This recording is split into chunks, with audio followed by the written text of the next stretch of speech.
নমস্কার বন্ধুরা, আজকে আমি 6 রকমের পাতা দিয়ে একটি রেসিপি বানাবো। দেখবেন, এটি হচ্ছে গিয়ে সজনে পাতা, কারি পাতা, তারপর এটি হচ্ছে গান্ধাইল পাতা, এই যে, তারপর থানকুনি পাতা, তারপর ধনিয়া পাতা অল্প দিয়ে দিচ্ছি, তারপর এটি হচ্ছে পুদিনা পাতা। ওগুলো সব পেস্ট করে নেব মিক্সিতে।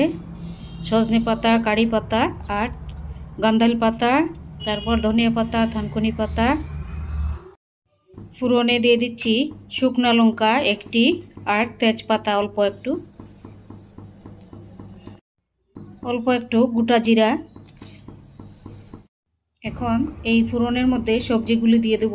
অল্প সজনে ডাঁটা, তারপর অল্প একটু বিনস, একটি আলু, তারপর গাজর, তারপর পেঁপে, এই যে এটি পেঁপে, পপিতা, তারপর বেগুন একটি নিয়েছি ছোট।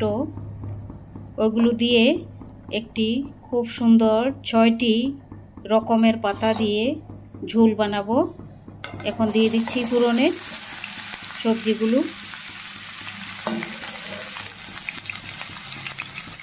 অল্প একটু ভেজে নিচ্ছি হালকা। 1 চামচ লবণ দিয়ে দিচ্ছি, তারপর 2 ভাগের 1 ভাগ হলুদ পাউডার। হলুদটা অল্প কম করে দিয়েছি, কারণ পাতা পেস্ট করে দেব তার মধ্যে, এর জন্যে।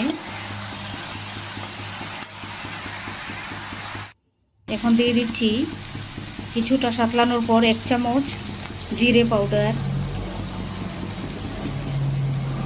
দারুণ হবে এরকম তরকারি রান্না করে, খেয়ে দেখবেন। তারপর দিয়ে দিচ্ছি অল্প একটু আদা বাটা। এটি এখন খুব ভালো করে সাতলানোর পর আমি এই পাতা বাটাগুলি দিয়ে দেব। ঢেকে রাখবো এখন 5 মিনিট। এখন দিয়ে দিচ্ছি 1 চামচ কাঁচা লঙ্কা বাটা। এটি আরও 2 মিনিট খুব ভালো করে সাতলাবো সবজি মশলা।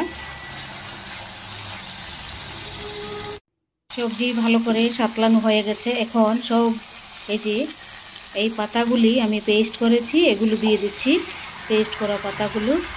এখন আরও 5 মিনিট খুব ভালো করে এটি সাতলাবো। মশলাও যেন কষানো হয়ে যায় ভালো করে একসাথে। ঢেকে রাখবো আরও 5 মিনিট। খুবই সুস্বাদু হবে। এরকম নতুন গরম পড়েছে, সবাই শরীর যেন সুস্থ থাকে, ভালো থাকে, এরকম খেয়ে দেখবেন। প্রচণ্ড সুস্বাদু রেসিপিটি হয়ে গেছে। এবার গরম জল দিয়ে দিচ্ছি। এটি এখন আরও 2 মিনিট ঢাকা দিয়ে রাখবো। এই যে দেখুন, গরম জল দেওয়ার পর এটি 2 মিনিট আরও ঢাকা দিয়ে রাখবো। খুব সুন্দর হবে তরকারি। দেখুন হয়ে গেছে। এখন অল্প একটু চিনি দিয়ে দিচ্ছি, তারপর দিয়ে দিচ্ছি ঘি।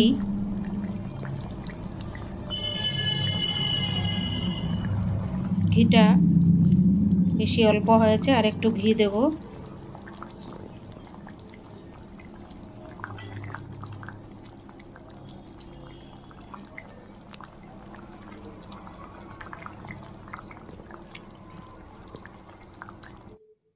এই যে ঘিটা দিয়ে দিচ্ছি আরেকবার।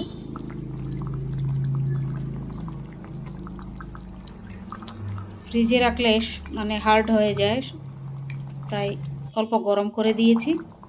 ঘিটা খুব সুন্দর হয়েছে। আমার চ্যানেলটি আপনারা সাবস্ক্রাইব করবেন, লাইক করবেন, শেয়ার করবেন, কমেন্ট করবেন।